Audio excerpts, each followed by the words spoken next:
হান্টারটা থেকে শুরু করি। সো হান্টার চালাবো।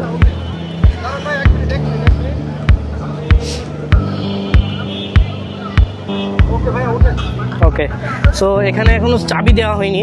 তারপর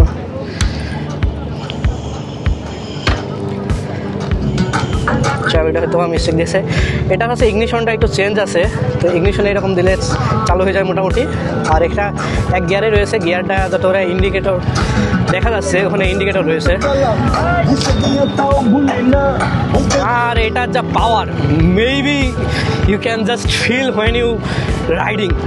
I think this is super powerful because of এটার 29 নিউটন মিটার টর্ক যত সম্ভব আমার যা মনে হয় যে 29 newton metre torque is enough. আর ফার্স্ট গিয়ারে আমি যত সম্ভব চালাচ্ছি এখন, বাট গিয়ার আমার তোলায় লাগছে না এরকম একটা অবস্থা। আর ব্রেকিং ইজ সো গুড, আর ব্রেকিংটা এত ভালো। আর যদি পুশ আপ করি, ও ফিল দ্য পাওয়ার। আর এটার হচ্ছে এবিএস থাকাকালীন, মানে এবিএস থাকার কারণে এত সুন্দরভাবে এটা রাইড করা যাচ্ছে বলার বাইরে আসলে। আর এখন বর্তমানে আমি এক গিয়ারেই চালালাম আসলে। এবার আমি একটু দুই গিয়ার আমি চালিয়ে দেখি। দুই গিয়ারে আমার নকিং দিচ্ছে এই স্পিডে। আসলে দুই গিয়ারে আসলে চালানোটা অতটা বেশি ভালো মনে হচ্ছে না আমার।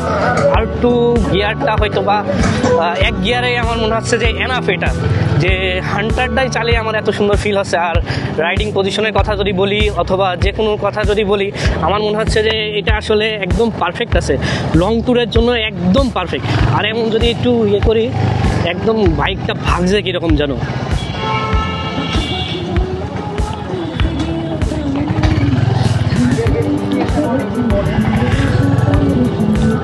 বাইকটা অন্যান্য যেসব বাইক রয়েছে, এই যে হান্টার, বুলেট এবং ক্লাসিক যেগুলো, সেগুলোর থেকে অনেক বেশি বেটার আছে।